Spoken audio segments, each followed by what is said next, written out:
Hello दोस्तों, नमस्कार। आज हम कर्म कारक द्वितीय विभक्ति का अध्ययन करेंगे।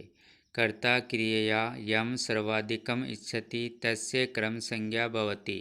कर्तुरी इप्सितं कर्म। कर्मणि च द्वितीय विभक्ति कर्मणि द्वितीया यथा।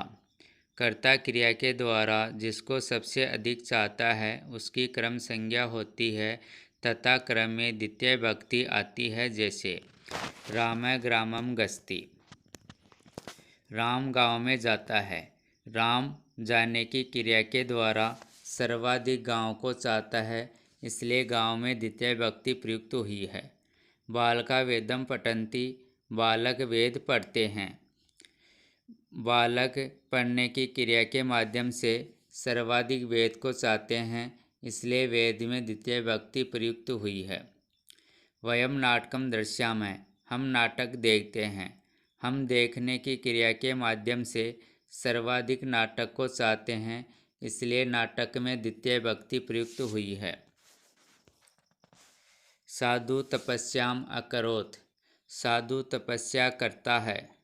तो साधु तपस्या करने के योग में सर्वाधिक तपस्या को चाहता है, इसलिए तपस्या में द्वितीय विभक्ति प्रयुक्त हुई है। संदीप सत्यम वदेत, संदीप सत्य बोलता है। संदीप बोलने की क्रिया के द्वारा सर्वाधिक सत्य को चाहता है, इसलिए सत्य में द्वितीय विभक्ति प्रयुक्त हुई है। अधोलिखित शब्दानाम योगे द्वितीय विभक्ति भवति यथा।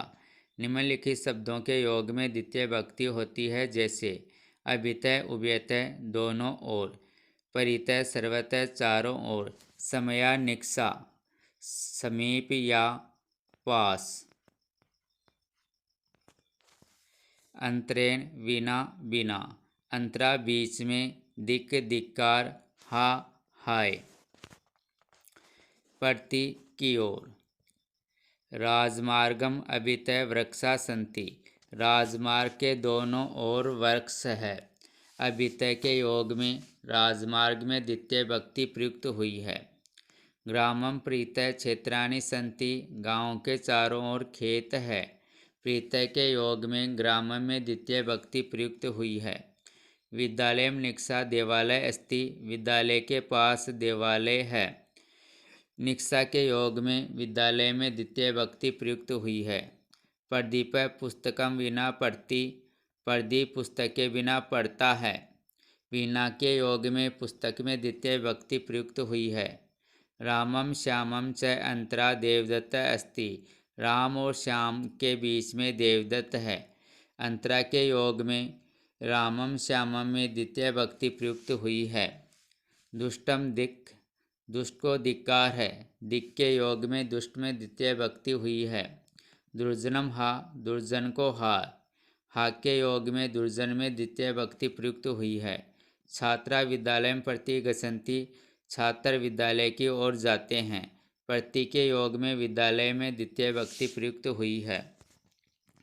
अधि सिंह स्था आसाम कर्म, अधि उपसर्ग पूर्वक सिंह स्था आस धातूनां प्रयोगे एषाम् आधारस्य कर्म संज्ञा भवति, कर्मणि द्वितीय विभक्ति च भवति।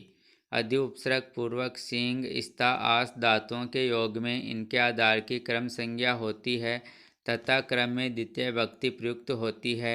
अधिष्यते सोता है। सुरेश श्याम अधिष्यते, सुरेश श्या पर सोता है। तो सुरेश श्याम अधिष्यते, अधिष्यते के योग में श्याम में द्वितीय विभक्ति प्रयुक्त हुई है। अधितिष्ठति बैठता है। अध्यापक आसंदकाम अधितिष्ठति, अध्यापक कुर्सी के ऊपर बैठता है। अधितिष्ठति के योग में कुर्सी में द्वितीय विभक्ति प्रयुक्त हुई है। अध्यास्ते बैठता है। नरप सिंहासनम अध्यास्ते, राजा सिंहासन के ऊपर बैठता है। अध्यास्ते के योग में सिंहासन में द्वितीय विभक्ति प्रयुक्त हुई है।